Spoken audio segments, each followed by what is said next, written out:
Now, we're in Genesis chapter 4, and our subject is going to be the divine prohibition against tattoos. And this came by way of a question. Would you please give me some verses that will help me, because, as is obvious, our world in certain segments of our population seems to be going mad for these things called tattoos.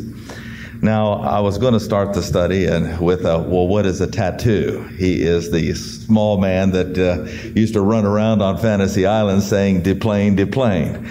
Well, that's one type of tattoo, but it's not the type we're talking about.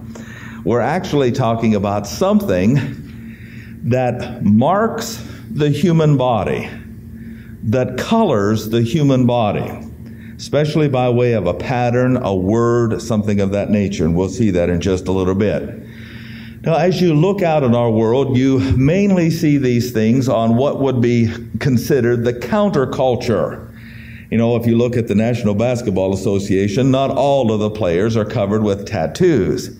But one of the more, shall we say, colorful ones, Dennis Rodman, has tattoos everywhere. And he changes his hair color. In fact, some days it's multicolored whenever he plays this game. Well, Dennis Rodman would not be considered a paragon of virtue and what have you. I mean, he is one of the bad boys of the NBA. But anyway, others, though, are following his example and getting tattoos. Well, why? What's so special? Why does everybody have to have a tattoo? It's like a couple of months back, I was visiting somebody in the hospital. I told you this when I got on the elevator, and there was a young lady that came in right in back, and she hit the button there, and she had on shorts, and my eyes were like this, and I happened to notice she had a tattoo of vine and leaves and flowers and a big old rose right there on her leg, covered half the leg up to the knee. And I said, "My, that's an unusual tattoo." She said, "Yes, I like it, but I have trouble keeping the bees off of it." Well, but it did look real. It did look real. But why would she want to do that? The other day, I was watching the Strongest Men in the World competition, and there was a guy, I think he was from Samoa, I'm not exactly sure, Hawaii, someplace, but he had a tattoo all the way up to the middle part of his thigh. I mean, it was as though he had leggings on. And again, it was greenery and all of this sort of thing in a pattern. But don't you think that's unusual for somebody to want to cover some of their body, half of their body, all of their body with this? When we were with Brian just a few weeks ago, we were in a mall, and Brian he either goes to the bookstore or the computer store. So I lost him, and there he was in the bookstore, and he was making all sorts of faces. And he called me over and is looking, and he was going through a book. There was a great big thing on tattoos where people, I mean everywhere, and I'm not exaggerating, everywhere had a tattoo that covered their body of all sorts of things. And I got to thinking on this myself, because it especially is affecting our young people. Well, the first thing we need to understand is where the word came from. Our definition of tattooing is to permanently mark or scar by repeated striking. That comes from the Polynesian or Tahitian word ta, meaning to mark by striking. We get our English tattoo from a reduplication of that word. Tata or tatau is the Polynesian.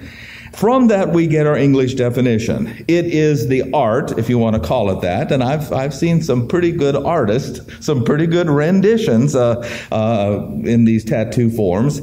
The act or practice of indelibly marking or painting the human flesh. Now, it's not just anything random. Usually it's something distinguishable, like a flower or a rose garden or a skull or what have you, the skin of a snake. And so that's exactly what tattooing is. It is to take your body and to take the skin that God gave you, whether it's white or brown or black or yellow, and to make it another color and to decorate it with another form. Now, you have to keep that in mind when we talk about tattooing. That is exactly what is going on. People are no longer excited about the form God gave them. They've got to change it now and make it different. They've got to decorate it differently. Now, as far as the Bible is concerned, it does not speak necessarily of taking a needle and ink, pricking the skin, putting pigmentation under it in the form of a design. However, and in other words, the modern day technology just wasn't there when they started tattooing. But tattooing is as old as time itself. It goes all the way back to just after the Garden of Eden, and we'll see that. And we're going to look at tattooing as it is in history, and then we're going to see the prohibitions against tattooing. Now, if somebody has a tattoo, I was concerned about this because there are some of the congregation that I know that before they were saved got tattoos. And that they would say, well, boy, am I not going to be saved because I have a tattoo? No. The resurrected, transformed, glorified body takes care of that. According to your genetic code, you will be put back together with the same body that you have, that it will be glorified without a sin nature, and guess what? Without a tattoo. Any of those markings will absolutely be gone. However, will there be tattoos in eternity future? Yes, there will. And you will see that there are some tattoos in the body that are placed there forever. They are permanent tattoos. But now, that still doesn't mean that there are certain types of tattoos that God prohibits, and He does in His Word. Now, Genesis chapter 4, we're going to look at the first of 7 different categories of tattoos. The first tattoo, believe it or not, was placed there by God Himself. And it is called the mark of Cain. And this is a very, very unusual mark. I will explain why in just a little bit. Undoubtedly, it was on his forehead, and there's a reason for that. The mark of Cain, placed there by God, was to prevent others from killing him. If he had had it covered up with clothes, what good would it do if somebody had met him? Now, you'll recall the story that Cain killed Abel. And instead of taking Cain's life in capital punishment, you'll have to remember that capital punishment was in effect, but the law had not been given yet. God still believed in capital punishment, but this was a dispensation where there was no external or written law, which said if you take the life of someone else, someone can take your life. However, in natural law, that of the revenger was still true. And you'll remember that at this point, everybody here was still kin. Where did Cain get his wife? Well, it was his sister or his niece, or something of that nature. You say, well, Pastor, is that true? Yes, absolutely. That's undoubtedly where he got his wife. But now, verse number 9. After he killed his brother Abel, verse 8, the Lord said to Cain, where is Abel your brother? Am I my brother's keeper? And he said, what hast thou done? The voice of your brother's blood cries unto me from the ground. Now art thou cursed from the earth, which thou hast opened her mouth to receive your brother's blood from your hand. When you till the ground, it shall not henceforth yield unto thee her strength. A fugitive and a vagabond shalt thou be in the earth. Now, we're going to stop right there and just make a few comments. There were other people alive at this time. The first 2 people born were Cain and Abel. As they grew, other people were born, both men and women, and they lived around the east side of Eden because that's where people met God for redemption, and that's where they went to church. Now, you know the story of Cain killing Abel. Now, God is going to say, you're not allowed to come to the east of Eden anymore. Cain was unsaved. He was of that wicked one. And here is an interesting point. He cannot get saved, but God is going to allow him to live on this earth as a scavenger, afraid that any time he was going to drop to the pit of hell. That was his punishment. That's why I said my punishment is greater than I can bear, because I'm trying to eke out a living here, and I'm afraid because at any time I'm liable to physically die. And do you know, we have a record of every person there that was of importance in the genealogy in Genesis chapter 5. And it says, and Seth was born, and this one was born, and that one was born, and he lived so many years, and he died. Guess who's left out of that? Cain is. It's simply because we don't know how long he lived in fear of dying and going right to the pit of hell. Now that was God's form of punishment for murder before capital punishment, Genesis 9:6, was instilled. So, verse 13 says, Cain speaking, my punishment is greater than I can bear.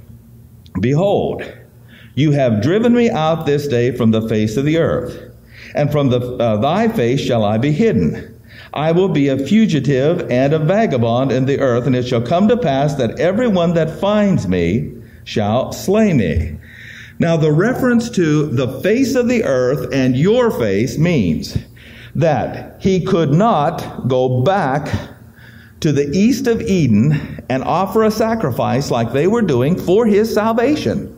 He could not be saved. You have banished me from the east of Eden. This is my punishment. I knew better. I took my brother's life. I knew how to get saved. My brother witnessed to me. He even brought the lamb for the sacrifice, and I rejected it. So, from the face of the earth, meaning the east of Eden, you have banished me. Also from your face. He can't go to God now and say, God, help me. In other words, his prayers were futile. Here was a man who was physically alive, who had obviously here talked to God, and from this point on could not say a prayer that would help him. He couldn't say the sinner's prayer. He wasn't able to go and make the sinner's sacrifice. He had rejected it. He killed his brother, and God said, that's it. You're going to go to hell, but here's your punishment. I'm going to make you afraid every day of your life. We don't know how long he lived, but every day he was afraid. So he couldn't go back to others. Why? Last part of verse number 14 says, everyone that finds me shall slay me. You see, Cain and Abel had brothers. One of the brothers was Seth. They had sisters. They had children. There were others that were related. And everybody was going to get Cain, in other words. So he said, Lord, I don't have much of a chance here. Secondly, he could not go to the animals for food. Animals were not allowed to be eaten for about another 1,600 years, approximately. So he couldn't go back to the trees of the garden. Of course, no one could get in there. He couldn't go to God for help. He couldn't go to others. He couldn't go to the animals. Note, he couldn't go to the ground. Verse number 12. When you till the ground, it shall not henceforth yield her strength. This was out. Now you remember the ground was his problem. He brought of the works of his hands. He was a gardener. He was a farmer. And he thought that if he just worked hard enough and offered this to God rather than the blood, he could be saved. And God says, okay, I'm just going to X out your thinking by way of salvation. And you're not going to be able to raise any vegetables to offer to me. I'm going to curse the ground doubly for your sake. You can till it, you can plant, but it's not going to grow. This man is in dire straits. What was he forced to do? He was forced to go to the trees of the earth in the land of Nod. Now, for those of you that had the very great and delicious breakfast this morning, that had double portions of all, just like I did, right about now you're probably wanting to go to the land of Nod. The land of Nod simply means the land of wandering. And that's what he was, a wanderer, a fugitive. And even though he built a city, what did he have to do? He had to go to the trees. And he would take from the trees and bring them back home. And he would have to travel far. In other words, he could not ever have a day of rest and relaxation because he was always having to go to the trees. And once he plucked one tree of its fruit, he'd have to go to the next and to the next. He was always a wanderer. Secondly, he was always a fugitive. I think Harrison Ford had the first role, or what was the guy's name there? David Jansen had the first role of fugitive. Nope, it was Cain. And it simply means that he was always trying to miss the justice of God. When would the justice of God taken place? When he died physically, it dropped straight to hell. There was no way of salvation for him. And that mark signified that. So he was always trying to beat the rap, as it were, to miss the execution of the justice of God. He was forced to go to the trees of the earth, and of course, that is opposite. That is the other direction than the trees of the garden. He would never be able to come into the garden and eat of the tree of life, as believers will in the future. Okay, let's look at verse number 15. The Lord said to him, all right, therefore, whosoever slayeth Cain, vengeance shall be taken on him sevenfold. And the Lord set a mark, literally oath is the Hebrew, and it means a tattoo, a mark upon Cain, lest any finding him should kill him. So right, obviously, it had to be in his forehead so that all could see it upon approaching him. He set this distinguishing mark or warning.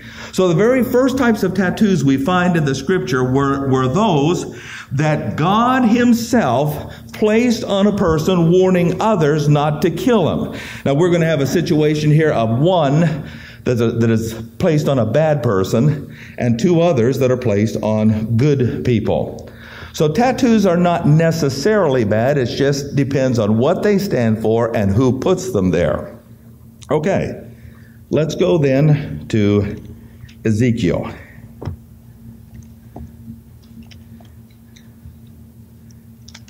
Deplane. That's our subject matter, tattoo. Ezekiel chapter 8.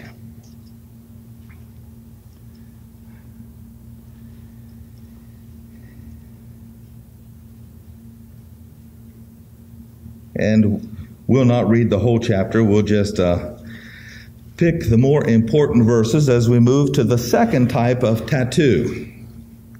Now, it's interesting that the second word of the Polynesian word is tau, because actually that's this word comes into play in the worship of someone known as Tammuz. The first letter of his name was called a tau, and it was used as a phallic symbol. And it's from that word that we get tatau or tattoo. Now we're going to see the worship of Tammuz in Israel. And we're going to see what these various things are. And by the way, I didn't mean to give both the good and bad guys a punk hairdo, but it's about the best haircut I could give them. So you'll have to bear with me. All right, verse 3. He put forth the form of an hand and took me by the lock of mine head, and the Spirit lifted me up between the earth and heaven, and brought me in visions of God to Jerusalem, to the door of the inner gate that looks toward the north, where was the seat of the image of jealousy to provoke to jealousy. Now, the image of jealousy was a phallic symbol, male sex organ. And the name of the image was Tau, or the tattoo on the image was a Tau cross. And in fact, because the Israelis were not allowed to make Tau tattoos on their body, as were the heathen, the Israelis would make earrings, and later the earrings would be Christmas tree symbols, is actually what they were. When they started to worship Tammuz, they would take off their regular earrings and they would put in their Christmas tree ornaments with the word or the letter T on it, the Tau cross, symbolizing the worship of Tammuz in their phallic cultic practices. And so in front of their brethren, they would have the regular jewelry on, but then they'd take it off in the worship of Tammuz, and that was the image of jealousy. Again, verse 5. Middle part, I lifted up mine eyes the way toward the north, and behold, northward at the gate of this altar, the image of jealousy in the entrance. Now, what were some of the things they were doing. Verse number 9. Go in and behold the wicked abominations that they do there. Every form of creeping thing, abominable beast, there's bestiality there. All sorts of sexual perversions. All the idols of the house of Israel portrayed upon the wall round about. Now, verse 12.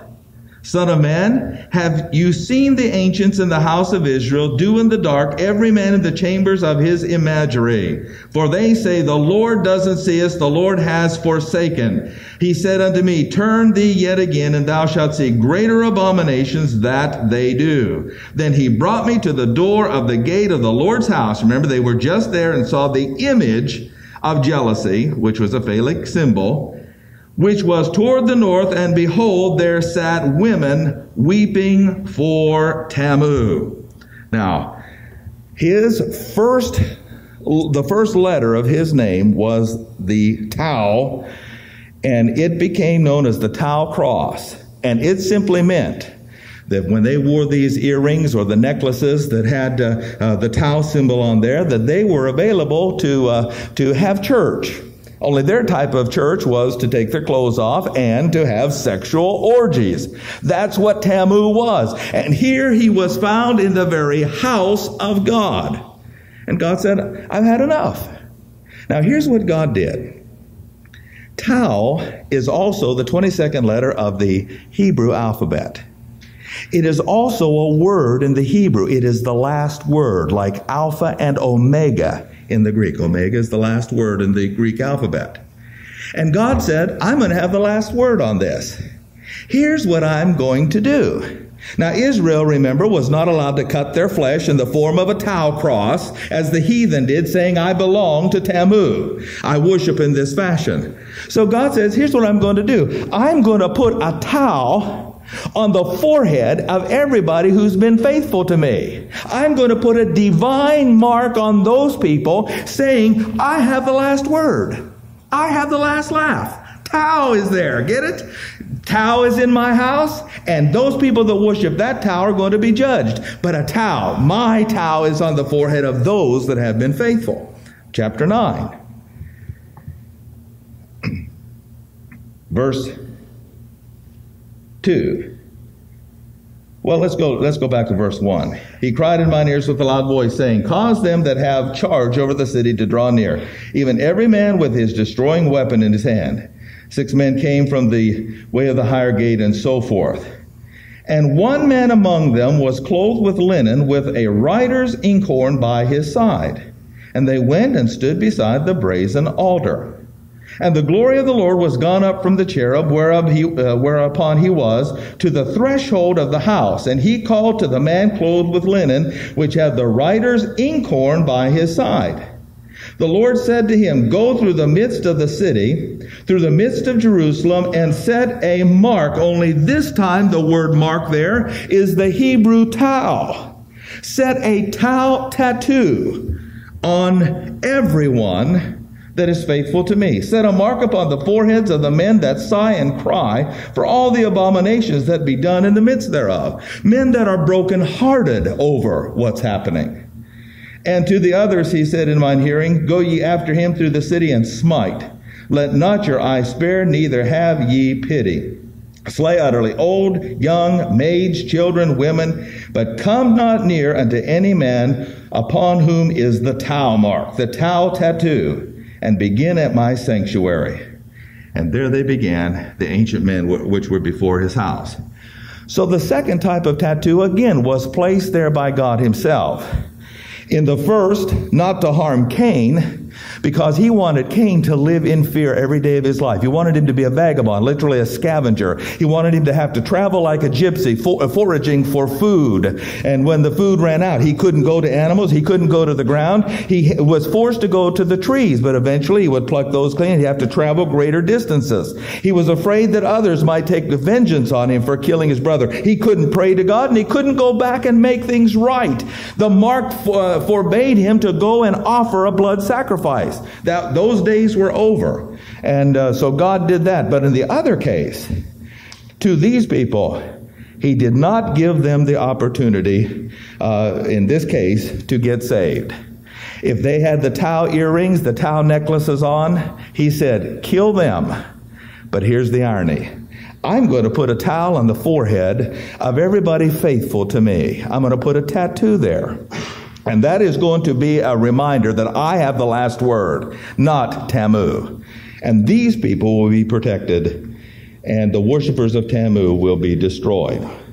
Okay, let's go to Revelation chapter 7.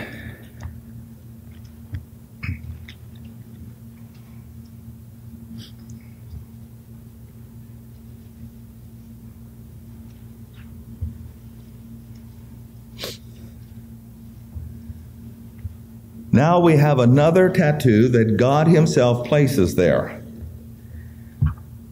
Though the tattoo of Cain will undoubtedly be permanent, I believe that mark is going to stay on Cain forever as one who violated God to the maximum under the dispensation of conscience. And in his resurrected body, God's still going to keep that. Now, whether the inkhorn tattoo is going to be there, I do not know. But I do know that the next tattoo that we're going to discuss is going to be an eternal mark. It's going to be an eternal tattoo. And that is the seal numbering the 144,000. These are special Jewish evangelists during the tribulation period that are going to be tattooed by God. Now, the process of tattooing is going to be a little different, and we will explain that. After these things, verse 1, I saw 4 angels standing on the 4 corners of the earth, holding the winds of the earth, that the wind should not blow on the sea or on any tree. And I saw another angel ascending from the east, having the seal of the living God. He cried to the others, saying, those to whom it was given to hurt the earth and sea, hurt not the earth, neither the sea nor the trees, till we have sealed the servants of our God in their foreheads. Okay, now here's the seal of the living God. We'll read in just a little bit that it is, God takes the 12 tribes of Israel, and he takes 12,000 out of each, and he seals them. Now, in the first case, we have a seal. We're not exactly sure what it was. Probably a Hebrew word or a letter warning others not to hurt Cain, but it was indelible. It was a permanent mark. It was placed there by God. This mark was like our modern day methods. God took a sharpening pen and dipped it in his inkhorn and went at it, putting the towel mark in the skin, under the skin of the forehead of these people, so that it would be there. And it was permanent, could not be washed off. Now here we have the word sphragis in the Greek. And a sphragis was simply this. If you were taking a letter and you were somebody real important, whether a businessman or a government official or the king or what have you, you could take a letter and write it and put whatever contents you wanted in the envelope, or you could write a law and roll it up on a parchment. And you wanted to have it sealed for a certain time so that no one could see the contents until the seal was broken. So you would take wax, and you would take your signet ring and you would seal the document, and you would stamp your image on it. And that's the type of seal this is. Only the substance that is stamped is human flesh. God leaves an impression permanently on human flesh in the tribulation period. That is another tattoo. Exactly what it is, we're not told, except it's the seal of the living God, tabulating the 144,000. They are specially chosen witnesses for all the earth during the time of the tribulation. Verse number 4. And I heard the number of them which were sealed. And there were sealed 144,000 of all the tribes of the children of Israel. Now, this is just a by the by. Whenever the Jehovah's Witnesses come by and witness to you saying that they're one of the 144,000, just simply ask them, number one, where is your Jewish heritage? And number two, they were only men. There were no women that were sealed as such. And number three, where is your tattoo? Tattoo? We didn't know we had to have a tattoo. Absolutely. I don't see it on your forehead. All of the 144,000 had a tattoo. They were specially designated of God. Now, something else that's very important here. Principle of the remnant. God said to the destroying angels, don't hurt the trees, the grass, the fish, or the air until my men are sealed. Point. God takes care of these people even when their environment collapses around about them. A perfect environment is not man's greatest need. God will give that to man in the future as he did in the past. What is man's greatest need is that he's sealed of God. If you are in the pivot, if you are in a right relationship with God, the earth might crumble beneath your feet, the mountains move to the sea, but you are established, upheld by the everlasting arms. If you're sealed, if you're not, you can fight the environment all you want to make it better, and it's not going to happen. God's going to destroy it around you anyway, and you with it. Point, you better get sealed. Now, you can't have this seal because you're not Jewish and you're not in the tribulation, but you still can be sealed with a tattoo, as we'll see in just a little bit. Okay, let's go. We're just about out of time here to Isaiah.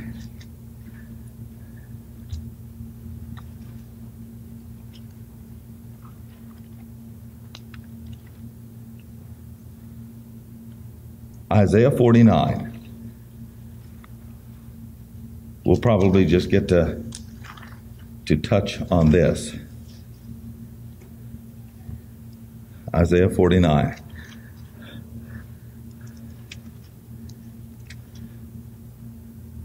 See, I was going to use clever introductory remarks like, why would somebody want a tattoo to draw attention to themselves? But I didn't do that. I could have, but I didn't. See, draw, see, right on your body, and everybody looks. Okay. Now, if I have to explain them, they're not good, or if they're not good, they're not good. But I can't help it. Isaiah 49. Let's look at verses 15 and 16. Actually, back to verse 14. Zion said, the Lord hath forsaken me, and my Lord has forgotten me. But can a woman forget her sucking child, that she should not have compassion on the son of her womb? Yea, they may forget, yet will I not forget you.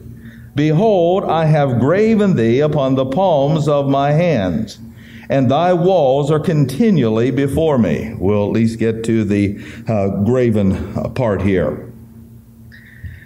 Does God have hands? No. God is a spirit.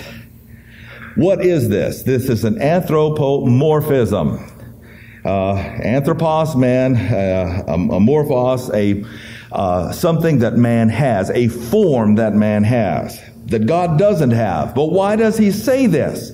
In order to help us to understand a function that he performs on our behalf. In this case, on Israel's behalf. I've only shown one hand here, the left hand, and I like to call this God's crib sheet, God's cheat sheet, as it were. Just in case he forgets all the names of Israel, guess what God can do? He just what I used to do when I was in school. What was that answer again? It's okay. He brings his hands up there. Why does he do this? He can't forget. He has tattooed them. That is the word here. He has engraved them in his hands, so that one in the palm and 5 on the fingers, 6 on one hand, 6 on the other, all 12 tribes are remembered. I'm not going to forget you. I can't. I've got a cheat sheet. They're on my hands, and I can bring them up and look. Now, God doesn't cheat. You understand what I'm saying. But he's trying to help us to understand, just as we have aids to remember, God has these aids to remember. And he's tattooed the names of the tribes on his hands. It is the word kakak in the cow perfect, meaning to complete an action. I've eternally cut in, engraved, inscribed your name there. I like this because God has a tattoo. Now, he really doesn't have it. It's an anthropomorphism. But what he's saying is that in this case, a marked body is not all that bad, because it can never be effaced, it can never be erased, it can never be taken from him. He can always place his hands in front of his face and eyes and see the names of the children of Israel, and they will never be forgotten. And I think that's a fantastic way of God just relating to us that we too are etched in the palm of his hand, and he'll never forget us if we're one of his. Jesus said, "No man shall pluck them out of my Father's hand."